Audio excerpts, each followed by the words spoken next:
sehat semua? Alhamdulillah, semoga sehat semua ya. Hari ini Ibu akan mengawali pelajaran, yakni pendidikan agama Islam dan budi pekerti. Sudah siap? Sebelum kita memulai pelajaran hari ini, alangkah baiknya kita memulai dengan membaca doa terlebih dahulu ya. Bismillahirrahmanirrahim. Rabbi zidni ilma warzuqni fahma. Amin. Yuk, sebelum kita memulai, kita akan membahas tentang bersih itu sehat. Coba lihat gambar di sebelah saya. Gambar apakah ini? Ya, benar sekali. Ini adalah gambar orang sedang berwudu. Sebelum beribadah, kita wajib yang namanya bersuci. Karena Allah Subhanahu wa Ta'ala sangat mencintai orang yang bersih dan suci. Apakah bersuci itu? Bersuci artinya menghilangkan kotoran seperti najis, baik najis maupun hadas, baik kecil maupun besar.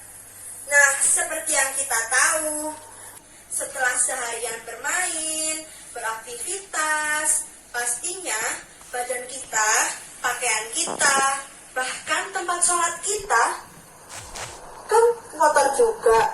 Nah, dari situ kita jadi harus membersihkan. Dengan apa membersihkannya? Ya, boleh dengan air, dengan debu, bahkan dengan batu pun bisa.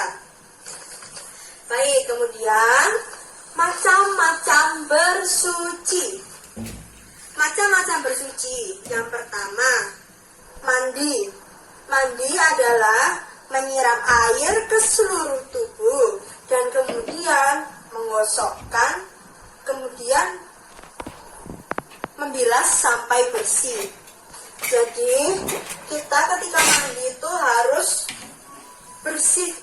Jadi setiap sela-sela yang ada di bagian tubuh kita itu harus dibersihkan, karena di situ barangkali ada kotoran-kotoran atau najis ataupun hadas-hadas yang menyelempit di bagian-bagian tersebut, seperti misalnya di balik sela-sela jari kaki, di balik sela-sela jari tangan, ataupun yang mungkin memiliki kumis, memiliki jenggot yang seperti itu. Kemudian ada yang namanya istinja. Nah, pasti kalian yang udah dari pondok pesantren pasti tahu apa itu istinja. Istinja itu sangat penting bagi wanita maupun laki-laki. Istinja sendiri itu berarti membersihkan kotoran setelah kita buang air kecil maupun setelah kita buang air besar. Itu istinja. Jadi istinja itu sangat penting sekali. Karena jika kita tidak istinja, ingin melakukan sholat, maka sholat tersebut tidak sah. Jadi sebelum melakukan sholat, kita harus istinja terlebih dahulu. Kemudian kita lanjut dengan berwudu. Kemudian kita akan membahas tentang cara mandi. Diawali dengan bacaan basmalah. Coba kita sama-sama membaca basmalah. Bismillahirrahmanirrahim. Pintar sekali. Setelah itu kita membersihkan badan kita, mulai dari yang kanan, kemudian dari yang kiri. Kemudian kita gosokkan seluruh tubuh kita menggunakan sabun, rambut kita menggunakan shampoo, kemudian kita keringkan dengan anduk. Tapi sebelum dikeringkan jangan lupa untuk membilas dengan air ya. Dan jangan lupa itu di sela-sela di bagian-bagian tertentu juga dibersihkan ya. Dengan handuk pasti nanti setelah dikeringkan dengan handuk pasti kalian akan menjadi wangi, harum. Soalnya kan kalian juga akan terlihat nanti akan gagah, tampan, cantik, mempesona untuk bertemu dengan orang tua,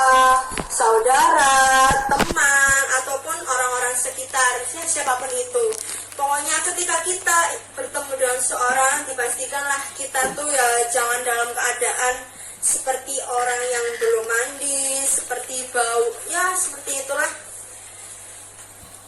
Kemudian cara beristinja. Istinja itu apa tadi? Ya, istinja adalah membersihkan kotoran setelah kita buang air kecil atau buang air besar, atau bersuci sebelum melakukan sholat terlebih dahulu, seperti itu. Nah, caranya istinja adalah setelah kita buang air kecil atau buang air besar, bersihkan dengan air. Kalau tidak ada air, bisa juga menggunakan tisu. Mungkin misalnya di hotel kan kadang-kadang di hotel, di mall itu kan kadang tidak ada air ya buat membersihkan. Adanya tisu, dan tisu itu bisa digunakan untuk bersuci. Kalau tisunya bersih bisa digunakan untuk bersuci, tapi kalau tisunya kotor ya tidak mungkin digunakan untuk bersuci ya teman-teman. Kalau kertas tisu tidak ada, misalnya, tisu nggak ada. Nah, misalnya kalian lagi ada di hutan, lagi liburan di hutan, di pantai, kemudian pokoknya yang jauh dari kayak seperti toko, jauh dari air, mungkin dari sumber air itu jauh.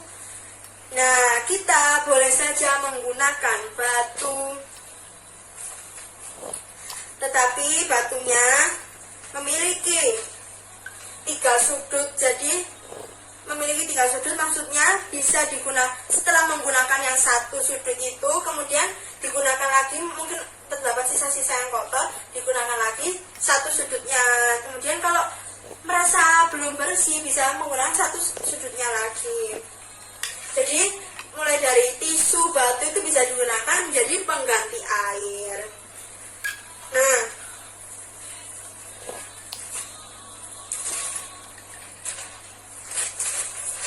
kemudian kalau sudah dipelajari dengan baik itu bersuci, istinja, mandi, kalau kalian sudah pelajari dengan baik, maka intinya adalah biasakanlah kita mandi 2 kali sehari, pagi dan sore. Kemudian tangan kita harus selalu bersih, dan selalu bersih dengan cara mencuci tangan. Jadi setelah misalnya habis bersih-bersih, habis nyapu, habis ngapa-ngapain itu harus cuci tangan, karena belum tentu tangannya itu tuh bersih, karena tangan juga menjadi perantara bagi virus, kuman, bakteri yang bisa masuk ke tubuh kita. Untuk itu kita harus bisa menjaga kebersihan. Kalau tidak mau sakit, maka seringlah mencuci tangan, kemudian menggosok gigi dengan benar.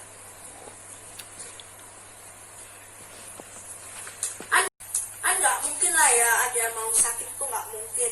Pastinya ingin selalu sehat, selalu ya terjaga, terhindar dari segala macam penyakit seperti itu.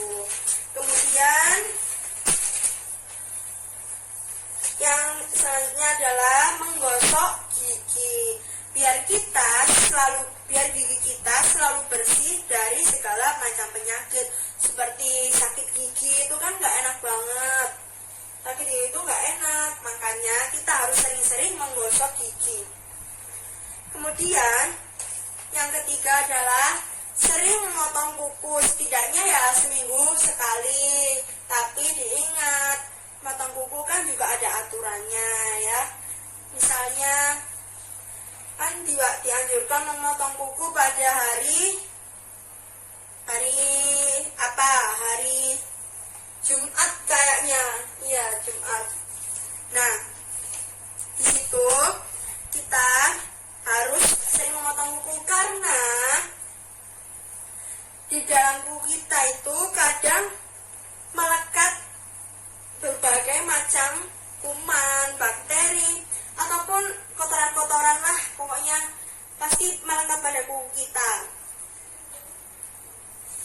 Karena asal kalian tahu, kalau kuku yang panjang bisa menjadi tempat sarangnya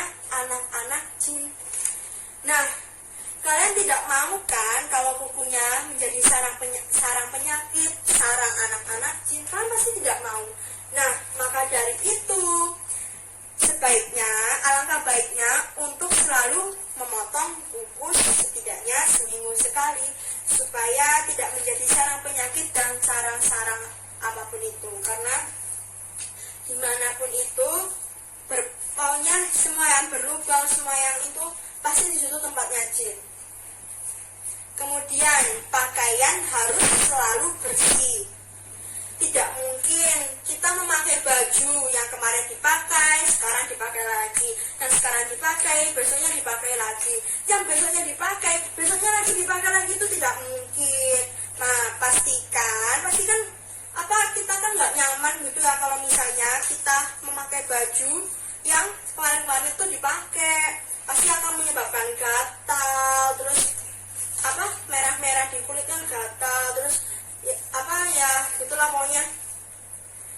Ya, pokoknya nanti bisa menjadi sarang kuman, jadi penyakit kulit.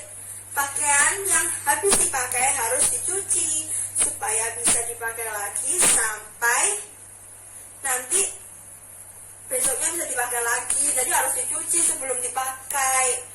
Kalau misalnya, jadi kalau sehari pakai itu jangan terus-terusan itu, soalnya nanti bakalan bikin gatal di kulit. Kemudian barang-barang yang di rumah harus bersih dan rapi.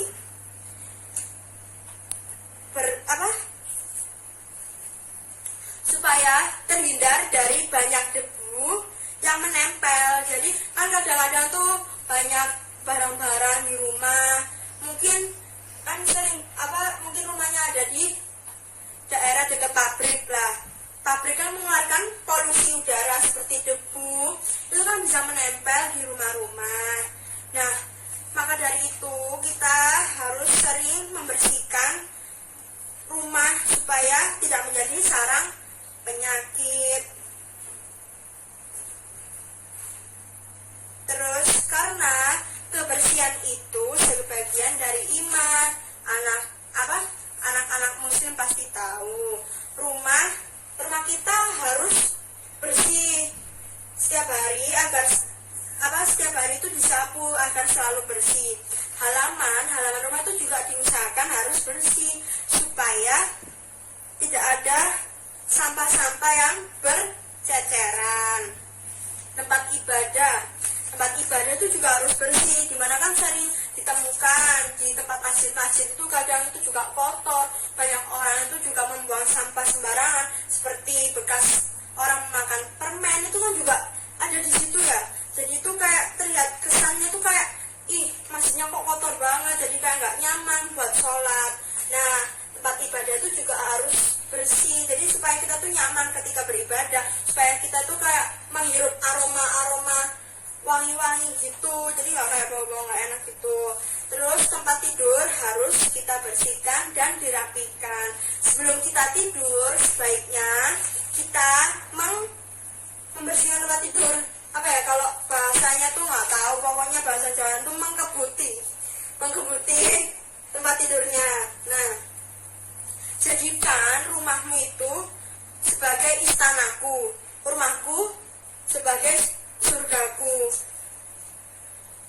Nah, dari sekian yang saya jelaskan, mulai dari bersuci, terus mandi, istinja, itu tuh sangat diwajibkan bagi kita sebagai umat muslim untuk melaksanakannya sebelum kita memulai untuk sholat. Kemudian pokoknya melakukan hal-hal apapun itu harus selalu bersuci, pokoknya gitulah. Nah sampai sini ya materi kita tentang bersih itu sehat. Sebelumnya, apakah anak-anak masih ingat tentang tepung berwudu? Ayo kita sama-sama baca bismillah lalu cuci tangan. Kumur-kumur basuh hidung, basuh muka. Cuci tangan sampai siku, kepala dan telinga. Terakhir cuci kaki lalu doa. Amin. Terima kasih.